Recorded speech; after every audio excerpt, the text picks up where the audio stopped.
একটা ভুল কদম আর চোখের পলকেই সবকিছু শেষ।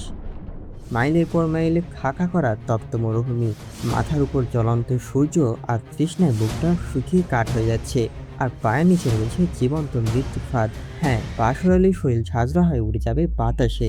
স্পেশাল ফোর্সের একজন টপ স্নাইপার মিশন ফেল করে ফেরার পথে এমন একটা জ্বলন্ত মরণ ফাঁদের উপর পা দিয়ে ফেলেছে। এক ফোঁটা পানির জন্য যখন সে ছটফট করছে, ঠিক তখনই মরুভূমির ভিতরে ধেয়ে আসছে ফলনকারী বালু ঝড়। এই নরকের মধ্যে দাঁড়িয়ে টিকে থাকার শর্ত একটাই, একটানা 52 ঘন্টা দাঁড়িয়ে টিকে থাকতে হবে।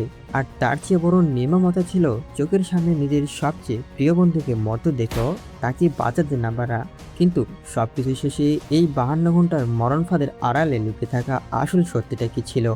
আসসালামু আলাইকুম, স্বাগত জানাই রিফাতের রিকেশ পর্দায়।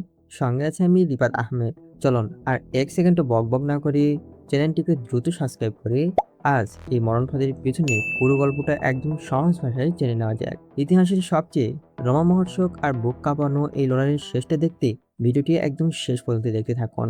গল্পের শুরুতে আমরা দেখতে পাই আমেরিকান স্পেশাল ফোর্সের দুইজন মারাত্মক সৈন্যকে।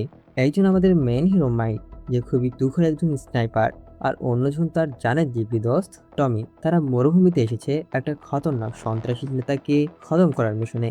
মাই যখন তার স্নাইপার রাইফেলের নিশানা ওই সন্ত্রাসী নেতার উপর নক করে, ঠিক তখনই সে দেখতে পায় সেখানে একটা বিয়ের অনুষ্ঠান হচ্ছে।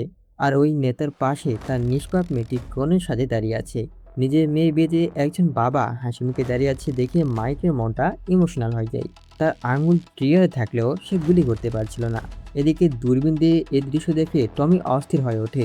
সে অনবরত মাইককে বলতে থাকে, আরে দোস্ত জলদি কর, নিশানা একদম পারফেক্ট আছে, এখনই ফায়ার কর।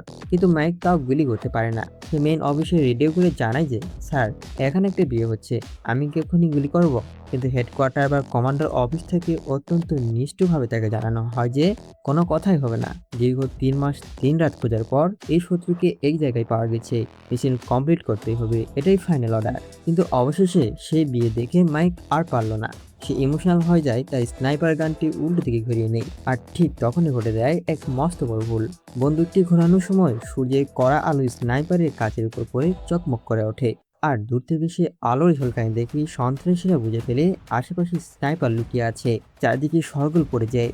আর সন্ত্রাসী নেতাটি তার মেয়ে ও জামাই সহ গাড়ি নিয়ে ওখান থেকে চম্পট দেয়। মিশনতে ফেল হলো, উল্টো এখন নিজেদের জীবন চরম ঝুঁকিতে। সন্ত্রাসী বাহিনীর বাকি সদস্যরা গাড়ি নিয়ে মাইক আর টমিকে চারিদিকে পাগলের মতন খুঁজতে শুরু করে। এদিকে টমি আর মাইক তাদের ব্যাগ আর স্নাইপার গুলি নিয়েও পালাতে শুরু করে। এক পর্যায়ে তারা গাড়ি নিয়ে এক সাইডে থামায়। পুলিশ যেমন শিকারি কুকুর দিয়ে অপরাধীদের জামা কাপড় বা কোনো জিনিসের গন্ধ শুকে শুকে খুঁজে বের করে, ঠিক তেমনই ওই সন্ত্রাসীরা বন্য কুকুরের মতন গন্ধ শুকে শুকিয়ে মাইক আর টমিকে খুঁজতে থাকে। তারা প্রায় ধরে ফেলার মতো অবস্থায় এসেছিল। ঠিক এই কঠিন মুহূর্তেই মাইক সে তার বন্দুক দিয়ে অনেক দূরের একটা পাহাড়ের দিকে লক্ষ্য করে একটা সাইলেন্সার লাগানো নিঃশব্দে গুলি ছোড়ে। দূরের পাহাড়ে গিয়ে গুলিটা লাগায়, সেখানে একটা শব্দ ও ধুলো উড়ে সন্ত্রাসীদের নজরও সাথে সাথেই অন্যদিকে চলে যায়। তারা মনে করে আমেরিকান সৈন্যরা বোধহয় ওই দূরের পাহাড়ে লুকিয়ে আছে। বাস, চালাকিটা কাজে লেগে যায়। সবকটা গাড়ি ওই দূরের পাহাড়ের দিকেই চলে যায়। আর এই সুযোগে মাইক আর টমি ওখান থেকে পালিয়ে যায়। তবে সন্ত্রাসীদের দলে একটা অতি চালাক মেম্বার ছিল। সে বালুর উপর মাইক আর টমির পায়ের ছাপ দেখে ঠিকই বুঝে গিয়েছিল যে আমেরিকান ওদের বোকা বানিয়েও অন্যদিকে পালিয়েছে। কিন্তু সে তার দলকে পিছনে ডাকেনি, কারণ সে দূরে তাকে দেখতে পায় মরুভূমির বুক চিরে এক বিশাল আর ভয়ঙ্কর ধরুর ঘূর্ণিঝড় ধেয়ে আসছে। ওই শয়তান সন্ত্রাসী মনে মনে ভাবে, ওদের আর কষ্ট করে খোঁজার দরকার কি? এই ধুলুর ঘূর্ণিঝড়ে আটকা পড়ে এমনিতে কেউ জানতে পারছে না, ওরা এই মরুভূমির বুকেই মরবে। এভাবে তারা ওখান থেকে চলে যায়। এদিকে মাইক আর টমি সেই ভয়ঙ্কর ঘূর্ণিঝড়ের মুখে পড়ে যায়। চারিদিকে ধুলে অন্ধকার হয়ে যায়, চোখ মেলা যাচ্ছিল না, শ্বাস নেওয়া যাচ্ছিল না। এই নরকেন্দ্রের মধ্যেও তারা কোনো মতে নিজেদের মুখে কাপড় ঢেকে এক জায়গায় গুটিসুটি মেরে বসে থাকে। টানা 1 থেকে 2 ঘন্টা থাকার পর যখন ধুলোর ঝড়টা থেমে যায়, তখন চারপাশ পুরো ফাঁকা। তারা আবার সেই ফাঁকা মাঠের মতো রাস্তা ধরে হাঁটতে শুরু করে। এভাবে হাঁটতে হাঁটতে প্রায় 2 দিন কেটে যায়। চারিদিকে উত্তপ্ত সূর্য, কোনো পানি নেই, পুরো মরুভূমির খা খা করছে। এবার টমি তার নিজের রাগ চেপে রাখতে পারলো না। সে হাঁটতে হাঁটতে মাইকের উপর চরম ক্ষোভ উগরে দিল। টমি বলে, মাইক, তোমার এই ইমোশনাল মন আর নরম স্বভাবের জন্য আজ আমাদের এই বিপদে পড়তে হলো। তুমি যদি তখনই ওই সন্ত্রাসী শয়তানটাকে খতম করে দিতে, তাহলে আমাদের এই মরার মরুভূমিতে আটকা পড়তে হতো না। মিশনটাও কমপ্লিট হতো। এখন আমাদের সামনে কি হবে, আমরা বাঁচবো কিনা তাও জানি না। মাইক অপরাধীর মতো মুখ নিচু করে শুধু হাঁটতে থাকে। ঠিক তখনই তাদের সামনে দুজন মানুষকে তারা হাঁটতে দেখে। তারা সাথে সাথে ঢলের উপরে শুয়ে পড়ে এবং মাইক তার স্নাইপারের জুম দিয়ে ভালো করে দেখে যে না, এরা কোনো সন্ত্রাসী নয়, এরা সাধারণ গ্রামের সাধারণ মানুষ হেরে যাচ্ছে। তারা আর ভয় না পেয়ে আবার উঠে সামনের দিকে এগোতে থাকে। হাঁটতে হাঁটতে হঠাৎ করে মাইকে পায়ের সামনে একটি সাইনবোর্ড উড়ে আসে। সাইনবোর্ডটিতে একটি খতরনাক কঙ্কালের চিহ্ন দেওয়া ছিল এবং আরবিতে লেখা ছিল যে এরিয়াটা অত্যন্ত বিপজ্জনক, কারণ এখানে দ্বিতীয় বিশ্বযুদ্ধের সময়কার ল্যান্ডমাইন বা জীবন্ত বোমা পুঁতে রাখা আছে। আমাদের হিরো মাইকে এটা দেখে একটু বিশ্বাস হচ্ছিল এবং সে সাবধানে পা ফেলছিল, কিন্তু তার বন্ধু টমি এটা মোটেই বিশ্বাস করে না। সে এটা নিয়ে উল্টো হাসাহাসি আর চরম মজা নিতে শুরু করে। সে একটা ছোট বাচ্চার মতো করে মাইককে ভেঙচে পিছন দিক দিয়ে হাঁটতে শুরু করে। টমি হাসতে হাসতে বলে, দেখ মাইক, আমি পিছন দিকে হাঁটতে পারি, আমি পিছন দিকে দৌড়াতেও পারি, এখনো কোনো বোমা নেই। এই বলে সে পিছন দিকে হেঁটে দৌড়াদৌড়ি করতে থাকে। কিন্তু টমির এই খালখেয়ামির খেসারত যে এত ভয়ঙ্কর হবে তা কেউ কখনো ভাবেনি। পিছন দিকে দৌড়াতে দৌড়াতে হঠাৎ করেই টমির পায়ের নিচে একটা অল ল্যান্ডমাইন পড়ে যায় আর একটা বিকট শব্দে বিস্ফোরণ ঘটে।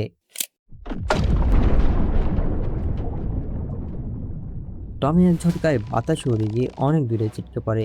নিজের চোখের সামনে বেস্ট ফ্রেন্ডকে অভাবে উঠে দেখে ম্যাক সব নিয়ম ভুলে টমিকে বাঁচাতে এক পা এগোতেই তার নিজের ডেন পায়ের নিচেই শক্ত একটা জিনিস দেবে যায়। আর পুরো মরুভূমির স্তব্ধতা ভেঙে সেই খতরনাক যান্ত্রিক আওয়াজ আসে। সাথে সাথে চারিদিকের সবকিছু কেঁপে ওঠে। মাইকের কানের পর্দা যেন ফেটে যায়। সে এক মুহূর্তের জন্য পুরো বোবা আর কালা হয়ে যায়। চারিদিকে কোনো শব্দ তার কানে ঢুকছিল না, পুরো স্তব্ধতা। কিছুক্ষণ পর কানের ভিতরে একটা তীক্ষ্ণ ভ্রমর শব্দ হতে হতে আস্তে আস্তে চারপাশের আওয়াজ ফিরে আসে। মাইক তাকে দেখে তার পায়ের নিচে ল্যান্ডমাইন। সে এক চুলো এগোতে পারছে না। আর দূরের টমি রক্তাক্ত অবস্থায় তার ভাঙ্গা পা নিয়ে বালুর উপর বসে যন্ত্রণায় চিৎকার করছে।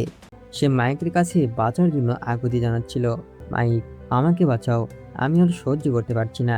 মাইকও অপাস্ত গিয়ে পাগলের মতন কাঁদছিল আর বলছিল, টমি, নিজের ওয়াকিটকিটা অন করো, হেডকোয়ার্টারে সিগন্যাল পাঠাও। টমি কাঁপতে কাঁপতে তার সিগন্যাল ওয়াকিটকি দিয়ে চেষ্টা করে, কিন্তু অতিরিক্ত ঝাঁকুনি আর বিস্ফোরণের চোটে সেটার সিগন্যাল তখন পুরোপুরি নষ্ট। যন্ত্রণার মাত্রা যখন সহ্য ক্ষমতার বাইরে চলে যায়, তখন টমি এক ভয়ঙ্কর সিদ্ধান্ত নেই। সে কাঁদতে কাঁদতে নিজের পকেট থেকে সার্ভিস পিস্তলটা বের করে। মাইক দূর থেকে ওটা দেখে ভয় চিৎকার করে ওঠে, না টমি, ওটা তুমি করিও না, না টমি, ওটা করিও না, প্লিজ পিস্তলটা নামাও। কিন্তু টমি আর পারছিল না। সে মাইকের দিকে তাকিয়ে সেইবারের মতন বিদায় নিয়ে নিজের মাথায় পিস্তলটিকে টিয়ার টিপ দেয়। এক নিমিষে চিরতরে শান্ত হয়ে যায় টমি। নিজের চোখের সামনে নিজের জানেন দোস্তকে, যাকে সে নিজের আপন ভাইয়ের মতোই ভালোবাসত, তাকে এভাবে আত্মহত্যা করে দেখিয়ে মাইক যন্ত্রণায় ফেটে পড়ে। সে মরুভূমির আকাশ কাঁপিয়ে চিৎকার করে কাঁদতে থাকে, কিন্তু দুঃখ করারও যেন সময় নেই, কারণ নিজের পায়ের নিচে এখন জ্যান্ত জমদূত শুয়ে আছে। অনেকক্ষণ একভাবে দাঁড়িয়ে থাকার কারণে মাইকের ডেন পা একদম অবশ হয়ে আসছিল। উপায় না পেয়ে সে খুব সাবধানে পুরো শরীরের ব্যালেন্স এক পায়ে রেখে আস্তে আস্তে নিচে বসার চেষ্টা করে। বসার পর সে তার পকেট থেকে একটা ছোট্ট চাকু বের করে, সাবধানে পায়ের চারপাশে বালু খুঁড়ে মাইনটা পরীক্ষা করে। তার এখন ইমিডিয়েটলি সাহায্য চাই, কিন্তু তার নিজের রেডিও বা ওয়াকিটকিটা ছিল টমি ফেলে দেওয়া পেটের ভিতরে, যা তার থেকে বেশ কিছুটা দূরে আছে। মাইক তখন একটা মারাত্মক বুদ্ধি খাটায়। সে নিজের বুট জুতো থেকে লম্বা ফিতেটা খুলে ফেলে, তারপর তার কাছে থাকা একটি ছোট্ট কুড়াল বা হাতুড়ির সাথে এই ফিতার মাথায় শক্ত করে বাঁধে। এরপর সে ওটাকে দড়ির মতো ঘুরিয়ে ঘুরিয়ে টমের বেগের দিকে ছুটতে থাকে। উদ্দেশ্য একটাই, কুড়ালটা বেগে আটকে গেলে ফিতা ধরে টেনে টেনে বেগটা কাছে আনা যাবে। মাইক একবার দুইবার করে প্রায় 10 থেকে 15 বার চেষ্টা করে, কিন্তু প্রতিবারই ফসকে যায়। বেগটা কাছে পেয়ে মাইক মহাখুশিতে ওটা খোলে এবং ওয়াকিটকিটা বের করে, কিন্তু অন করতেই দেখে ওটার ব্যাটারি একদম শেষ। সে পাগলের মতন পুরো ব্যাগ হাসতায়, কিন্তু কোথাও কোনো এক্সট্রা ব্যাটারি নেই। আসলে এক্সট্রা ব্যাটারিগুলো ছিল টমির নিজের পকেটে, যা মাইক তখন জানতো না। তবে আশা হারিয়ে মাইক দমে যায়নি। সে তার ব্যাগ থেকে একটা ছোট সোলার চার্জার আর পাতলা ব্যাটারি বের করে, সরাসরি মরুভূমির জ্বলন্ত রোদের নিচে রেখে চার্জ দেওয়ার জন্য। পানির পিপাসা আর রোদের তৃষ্ণার মধ্যে সে 1-2 নয়, টানা 4 থেকে 5 ঘন্টা অপেক্ষা করে। অবশেষে ব্যাটারিটি একটু চার্জ হতেই ওয়াকিটকিতে সিগন্যাল আসে। মাইক কাঁদতে কাঁদতে মেজরকে বলে, স্যার, আমাদের মিশন ফেল হয়ে গেছে। আমরা 1.5 জনে আটকা পড়েছি। টমি আর নেই স্যার। ও মারা গেছে। আমি একটা ল্যান্ডমাইনের উপর দাঁড়িয়ে আছি। দয়া করে আমাকে বাঁচান। মেজর তাকে শান্ত হতে বলে এবং তার সঠিক লোকেশন জিজ্ঞেস করে। কিন্তু ঝড়ের কারণে তার জিপিএস ডিভাইস নষ্ট হয়ে যাওয়ায় মাইক সঠিক লোকেশন বলতে পারছিল না। সে শুধু আইডিয়া করে বলে যে তারা কোন এরিয়া দিয়ে কত দূরে এসেছে। মেজর হিসাব করে জানায়, মাইক, ওই রুট দিয়ে একটা রেগুলার টিম যাবে, কিন্তু তাদের পৌঁছাতে খুব জলদি করলেও কমপক্ষে 52 ঘন্টা সময় লাগবে। এই কথা শুনে মাইকের মাথা ঘুরতে শুরু করে। 52 ঘন্টা সে কিভাবে এই বোমার উপর থাকবে? কথা বলতে বলতে হঠাৎ ওয়াকিটকির সিগন্যাল কেটে যায়। মাইকের পেটে তখন প্রচন্ড ক্ষুধা। সে তার পকেট থেকে আর্মির রেশন বা শুকনো খাবার বের করে খেতে শুরু করে। কিন্তু তৃষ্ণা যখন গলা শুকিয়ে যায়, সে যখন পানির বোতলটা মুখে দেয়, দেখে বোতল পুরো ফাঁকা, এক ফোঁটা পানি নেই। সে মরুভূমির তপ্ত রোদের নিচে দাঁড়িয়ে একটা পাগলের মতন হা হা করে হাসতে শুরু করে, কারণ বাজারের শেষ রাস্তাটাও এখন বন্ধ। 9 ঘন্টা পার হয়ে গেছে, কিন্তু মাইকের কাছে মনে হচ্ছিল 9টা যুগ। এখনো 43 ঘন্টা বাকি। গলা শুকিয়ে কাঠ, শরীরে এক ফোঁটা শক্তি নেই। শেষ চেষ্টা হিসেবে মাইক তার পিস্তলটা বের করে আকাশের দিকে পরপর কয়েকটা গুলি ছাড়ে। যদি আশেপাশে কোনো মানুষ থাকে, তার আওয়াজ শুনে এগিয়ে আসে তাকে সাহায্য করতে। আর সত্যি কাজ হয়। মাইক দেখে দূর থেকে একটা রহস্যময় বেদুইন লোক হেঁটে আসছে। কিন্তু অদ্ভুত ব্যাপার হলো, লোকটা সোজা আসতেছে না। সে একবার ডেনে যাচ্ছে, একবার বামে যাচ্ছে, ঠিক যেন সাপের মতন আঁকাবাঁকা পথে এগোচ্ছে। মাইক দূর থেকে চিৎকার করে বলে, সাবধানে এসো, এখানে মাইন পোতা আছে। কিন্তু লোকটার হাঁটার স্টাইল দেখে ম্যাক বুঝতে পারে এই লোকটা খুব ভালো করেই জানে মরুভূমির কোন জায়গায় মাইন আছে আর কোন জায়গায় নেই। লোকটার কাছে আসতে মাইক তার কাছে হাত জোর করে বলে, দয়া করে দূরে থাকা ওই ব্যাগটা আমাকে এনে দাও। ওখানে আমার রেডিও আছে, আমি কন্ট্যাক্ট করতে পারবো। কিন্তু এই বেদুইন লোকটা ছিল মহা আজব। সে ভাবছিল মাইক বোধহয় ব্যাগ থেকে রেডিও বের করে গান বাজাবে আর ড্যান্স করবে। সে বলে, no dance, no music. Mike বলে, আরে ভাই, আমি এখানে মরছি আর তুমি গানের কথা ভাবছো? জলদি ব্যাগটা দাও। এরপর মাইককে ওই মরণ ফাঁদে একাকী ফেলে রেখে লোকটা আবার সাপের মতন আঁকাবাঁকা পথে মরুভূমির গভীরে হারিয়ে যায়। মাইক বোকার মতো চেয়ে থেকে ভাবে, এই পাগলা লোকটা তাকে সাহায্য না করে চলে গেল। এখন সে কিভাবে বাঁচবে? তৃষ্ণায় মাইকের বুকটা যেন ফেটে যাচ্ছিল। এভাবে চলতে থাকলে সে ল্যান্ডমাইনের বিস্ফোরণে নয়, পানির অভাবে মারা যাবে। এই মরণ কামড়ে মাইকে মনে পড়ে যায়, আমরা ছোটবেলায় টিভিতে ডিসকভারি চ্যানেলে সে যে অ্যাডভেঞ্চার করার বড় লোকটাকে দেখতাম না, যে জীবন বাঁচাতে সাপখোপ থেকে শুরু করে নিজের প্রস্রাব পর্যন্ত খেয়ে বেঁচে থাকতো। মাইকও নিজের জীবন বাঁচাতে বাধ্য হয়ে সেই বুদ্ধিটাই কাজে লাগায়। সে একটা পাত্রে নিজের প্রস্রাব নিয়ে চরম যন্ত্রণা সেটা মুখে দিতে যাবে, ঠিক তখনই অলৌকিক কিছু একটা ঘটে। মাইক চোখ তুলে দেখে তার সামনে দাঁড়িয়ে আছে মিষ্টি একটা ছোট্ট মেয়ে। তার হাতে সেই বাটি আর পরিষ্কার পানি। আসলে এই মেয়েটি হলো ওই অদ্ভুত বেদুইন লোকটার মেয়ে। বেদুইনটি বাড়ি ফিরে তার মেয়েকে দিয়ে পরিষ্কার পানিটুকু পাঠিয়েছে। মেয়েটিও ঠিক তার বাবার মতোই সাপের মতন আঁকাবাঁকা পথে আর দৌড়ে মাইকের কাছে চলে আসে। মাইক কোনো কথা না বাড়িয়ে বাড়িটা কেড়ে নিয়ে এক নিঃশ্বাসে পানিটুকু খেয়ে নেয়। মনে হলো সে নতুন জীবন ফিরে পেল। সে মেয়েটিকে আর তার বাবাকে মন থেকে কোটি কোটি ধন্যবাদ জানায়। পানি খাওয়া শেষ হলে মেয়েটি তার ছোট্ট থলে থেকে প্লাস্টিকের তৈরি মিলিটারি পুতুলগুলো বের করে মাইককে দেয়। মাইক অবাক হয়ে নিজের পকেট থেকেও একটা প্লাস্টিকের পুতুল বের করে মেয়েটাকে দেখায় আর বলে, দেখো, আমার কাছেও একটা আছে। মেয়েটি মহা খুশি হয়ে যায়। সে তার সবকটি পুতুল বের করে, এরপর দুটি পুতুলকে বালুর উপরে বসে যুদ্ধের অভিনয় করে দেখা থাকে। মাইক মন খারাপের মধ্যেও মেয়েটার এই খেলা দেখে মনে মনে বেশ আনন্দ পায়। একটু পরে মাইক মেয়েটাকে আদর করে ইশারা দিয়ে বলে, আম্মু, দয়া করে ওই দূরে থাকা বেগটাকে আমাকে এনে দাও। কিন্তু মেয়েটি তার বাবার মতে আজব ছিল। সে মাইকের কথায় পাত্তা না দিয়ে পুতুলগুলো আবার হাতে নিয়ে তার বাবার স্টাইলে আঁকাবাঁকা পথে মরুভূমির দিকে মিলিয়ে যায়। মাইক আবার একা হয়ে পড়ে। এদিকে দেখতে দেখতে কেটে যায় 14 ঘন্টা। এখনো আরো 38 ঘন্টা এর পর দাঁড়িয়ে থাকতে হবে। মাইক তার কাছে থাকা সেই শুকনো খাবারটুকু চিবে খেয়ে নেয়। মরুভূমিতে রাত নামাতেই বিপজ্জনক দ্বিগুণ হয়ে যায়। আসলে মরুভূমির নিয়মই এটা। দিনের বেলা যতটা গরম, রাতের বেলা ঠিক ততটাই বরফের মতো ঠান্ডা। ঠান্ডায় মাইকের হাতে রক্ত যেন জমে বরফ হয়ে যাচ্ছিল। সে তার হাত দুটোকে সচল রাখতে এবং চারপাশের অন্ধকার দূর করতে দেশলাই জ্বালিয়ে ছোট একটা আগুন তৈরি করে। আগুনের তাপে সে তার হাত দুটো গরম করে নেয়। এরপর সে বুক পকেট থেকে তার মোবাইল ফোনটা বের করে। এখনো হয়তো আপনি ভাবতেই পারেন, মোবাইল ফোন আছে তাহলে সে কল দিয়ে সাহায্য চাচ্ছে না কেন? আসলে জনমানবহীন হাজার হাজার মাইলের এক মরুভূমি, এখানে কোনো সিমের নেটওয়ার্ক বা মোবাইল সিগন্যাল পাওয়া অসম্ভব। মাইক তার ফোনে থাকা তার গার্লফ্রেন্ডের সাথে সুন্দর মুহূর্তের ছবি আর একটা মিষ্টি ভিডিও প্লে করে দেখতে থাকে। এই কঠিন নরকের মাঝেও এই ভিডিওটা মাইকের মনে বেঁধে থাকা নতুন শক্তি আর সাহস এনে দেয়। কিন্তু শান্তি যেন মাইলের কপালে বেশিক্ষণ সইল না। হঠাৎ অন্ধকারে স্তব্ধতা ভেঙে ভেসে আসে হিংস্র নেকড়েদের রক্ত জল করা গর্জন। ঠিক তখনই আচমকা মাইকে জ্বালানো আগুনটা নিভে গিয়ে চারপাশ অন্ধকার হয়ে যায়। মাইক ভয়ে অন্ধকারের মাঝেই পাগলের মতন চারদিকে রাইফেল তাক করে। একটু পরে দেখে একদল ক্ষুধার্ত নেকড়ে তাকে ঘিরে ফেলেছে। একটা নেকড়ে এসে কামড়ে ধরে মৃত টমির লাশটি টেনে হিঁচড়ে অন্ধকারের দিকে নিয়ে যেতে শুরু করে। মাইক যন্ত্রণায় ছটফট করলেও এর পা নড়ার উপায় নেই। ঠিক তখনই আরেকটি হিংস্র নেকড়ে লাল চোখ নিয়ে সোজা মাইকের দিকে তেড়ে আসে। মাইকের বড় বন্দুকের গুলি শেষ হয়ে যাওয়ায় সে পকেট থেকে ছোট্ট একটা পিস্তল বের করে নেকড়েটাকে লক্ষ্য করে গুলি চালায়। মরে যায় নেকড়েটি। এতে বাকি নেকড়েগুলো আরো ক্ষিপ্ত হয়ে যায়। তারা চারদিক থেকে আক্রমণ করতে আসে। কোনোটা টমির লাশ ছেড়ে খাচ্ছে, কোনোটা আবার মাইকের দিকে লাফ দিচ্ছে। এর মধ্যে একটা নেকড়ে উল্টাপাল্টা লাফাতে গিয়ে ল্যান্ডমাইনের উপর পা দিয়ে দেয়। এক বিকট বিস্ফোরণে নেকড়েটি উড়ে যায়। সারা রাত এক পায়ে দাঁড়িয়ে মাইক এই বন্য প্রাণীদের বিরুদ্ধে লড়াই করে যায়। ভয়ে চুটে সে সারা রাত 1 সেকেন্ডের জন্য চোখ বন্ধ করতে পারেনি। অবশেষে সকাল হয়। সারা রাত না ঘুমিয়ে মাইকের শরীর তখন ভেঙে পড়েছে। ঠিক তখনই সেই রহস্যময় বেদুইন লোকটা আবার মাইকের সামনে এসে হাজির হয়। মাইককে এত কিছুর পরও জ্যান্ত দেখে লোকটা মৃত্যু হেসে ইয়ার্কি মারছিল।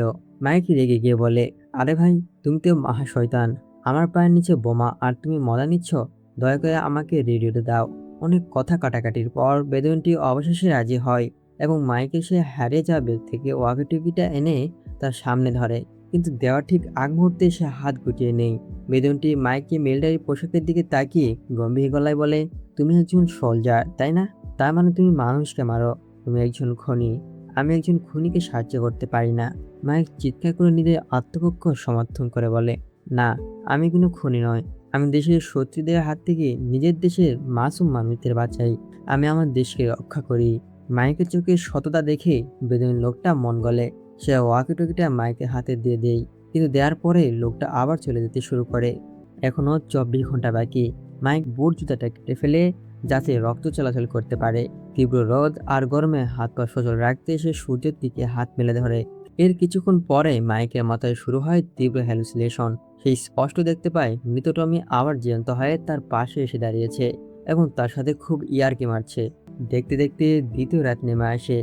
রাত যত গভীর হচ্ছিল মাইকের চারপাশে বিপদ যেন আরো জাঁকিয়ে বসছিল। গতকাল রাতের সেই ক্ষুধার্ত নেকড়ের দল আবার ফিরে আসে মাইককে তাদের রাতের খাবার বানানোর জন্য। কিন্তু এবার মাইক একা ছিল না। তার হ্যালুসিনেশনের সেই বন্ধু টমি তার পাশে দাঁড়িয়ে তাকে সাহস দিতে শুরু করে। টমি মাইককে বলছিল, দোস্ত, ভয় পেও না। ডান দিক থেকে একটা আসছে, নিশানা করো। বাঁ দিকে চাকু চালাও। টমির দেওয়া ইশারা দিয়ে মাইক তার জীবনের সবচেয়ে ভয়ঙ্কর যুদ্ধটা শুরু করে। আজ পর্যন্ত সে যুদ্ধ করেছে সরকারের নির্দেশে, হেডকোয়ার্টারের একটা অর্ডার পালন করার জন্য। কিন্তু আজ সে লড়াই করছে নিজের জন্য, নিজের ইচ্ছায় নিজের প্রাণটুকু বাঁচানোর জন্য। মাইক এক হাতে পিস্তল আর অন্য হাতে ধারালো চাকু নিয়ে অন্ধকারে নেকড়েদের উপরে ঝাঁপিয়ে পড়ে। রাত যত গভীর হয় নেকড়েদের আক্রমণ ততটাই হিংস্র হয়ে ওঠে। একটা ক্ষুধার্ত নেকড়ে এসে মাইকের ডেন পায়ে কামড়ে দেয়, আরেকটা এসে তার ঘাড়ে দাঁত বসায়। অন্যটা তার হাতে কামড় বসিয়ে ঝোলাঝুলি করতে থাকে। ব্যথায় মাইকের শরীর ছিঁড়ে যাচ্ছিল, কিন্তু একচুলো নড়ার উপায় নেই। নড়লে বোমাটি ব্লাস্ট হয়ে যাবে। মাইক তার শরীরের শেষ শক্তিটুকু দিয়ে এক হাতে পিস্তল আর অন্য হাতে চাকু চালিয়ে সারা রাত ওই রক্তপিপাসু পশুগুলোর সাথে মরণপণ লড়াই করে। সকালে আলো ফুটতেই দেখা যায় মাইকের পুরো শরীর রক্তাক্ত, ক্লান্তিতে চোখ বুজে আসছে। শরীরে এক ফোঁটা শক্তি নেই। সে কাঁপা কাঁপা হাতে ওয়াকিটকিটা তুলে হেডকোয়ার্টারে সিগন্যাল পাঠানোর চেষ্টা করে, হ্যালো, কেউ শুনতে পাচ্ছেন? কিন্তু না, সিগন্যাল বারবার কেটে যাচ্ছিল। কোনো যোগাযোগ করা যাচ্ছিল না। ঠিক যখন মাইক মৃত্যুর কোলে ঢলে পড়ছিল তখনই দেবদূতের মতো সেই বেদুইন লোকটা আবার এসে হাজির হয়। সে পরম যত্নে মাইককে জড়িয়ে ধরে এবং তার শরীরে যেখানে যেখানে নেকড়ে কামড়েছিল সেখানে মলম আর ঔষধ লাগিয়ে দেয়। এমনকি সে মাইকের পাটা ল্যান্ডমাইন থেকে সরিয়ে দেয়। কিন্তু আশ্চর্যজনকভাবে কোনো বিস্ফোরণ ঘটে না। বেদুইনটি যেন মাটির সাথে মিশে বাতাসের সাথে মিশে অদৃশ্য হয়ে গেল। সে এখনো সেই বোমার উপর দাঁড়িয়ে আছে। আধা ঘন্টা পর মাইকের আবার হ্যালুসিনেশন শুরু হয়। এবার সে দেখতে পায় তার চারপাশে বড় বড় পাথরের দেওয়াল গজে উঠছে। মনে হচ্ছে চারিদিকের দেওয়ালগুলো তাকে চেপে ধরে একটা জীবন্ত কবরের ভিতরে আটকে ফেলছে। কিন্তু পরক্ষণেই দৃশ্য বদলে যায়। সে ফিরে যায় তার ছোটবেলায় সে দিনগুলিতে। মাইক দেখতে পায় তার বাবা নেশা করে নিরীহ মায়ের উপর অমানসিক নির্যাতন করছে। ছোট মাইক যখন তার মাকে বাঁচাতে যায় তখন তার বাবা ঘুরে দাঁড়িয়ে মাইকের গালে একটা থাপ্পড় মার দেয়। ওই থাপ্পড়ের চোটে যেন বাস্তবে মাইকের জ্ঞান ফিরে আসে। সে বুঝতে পারে সে এখনো সেই জ্বলন্ত মরুভূমিতেই দাঁড়িয়ে আছে। তার মাথায় একের পর এক হ্যালুসিনেশন কাজ করছে। কষ্ট আর যন্ত্রণা সহ্য করতে না পেরে মাইকের মন আবার অতীতে ফিরে যায়। এবার সে দেখতে পায় তার ভালোবাসার মানুষটিকে, যার সাথে সে কাটানো প্রতিটি সুন্দর আর রোমান্টিক মুহূর্ত ফিল করছিল। কিন্তু এই সুখ বেশিক্ষণ টিকল না। হ্যালুসিনেশনের ভিতরে আচমকায় আবার তার বাবা সেই রাগী মুখটা ভেসে ওঠে এবং তার বাবা মাইকের মুখে এক জোরালো ঘুষি মারে। এই তীব্র মানসিক ধাক্কায় মাইকের চোখ দুটো বড় বড় হয়ে খুলে যায়। সে জোরে জোরে শ্বাস নিতে থাকে। সে বুঝতে পারে তার মন তাকে বাঁচিয়ে রাখার জন্যই বারবার এই স্বপ্ন আর ট্রমাগুলো দেখাচ্ছে। ঠিক তখনই মাইক দূরে তাকে চমকে ওঠে। সে তার স্নাইপারের জুম দিয়ে দেখতে পায় আমেরিকান রেস্কিউ টিম গাড়ি নিয়ে তাকে খুঁজতে খুঁজতে ওই এলাকায় এসে হাজির হয়েছে। কিন্তু মরুভূমির বিশালতার কারণে তারা মাইককে দেখতে পাচ্ছিল না এবং তারা গাড়ি নিয়ে ঘুরে চলে যাওয়ার প্রস্তুতি নিচ্ছিল। মাইক ভালো করে জানতো উদ্ধারকারীর দল যদি এবার তাকে না পেয়ে চলে যায় তবে এই মরুভূমির বুকেই পচে গলে মরবে। কেউ কোনোদিন তার কঙ্কালও খুঁজে পাবে না। কিন্তু হঠাৎ সে দেখতে পায় তার পায়ের কাছে একটা ধোঁয়া ওড়ানোর স্মোক বম্ব পড়ে আছে। কিন্তু ভাগ্য যেন তার সাথে চরম তামাশা করছিল।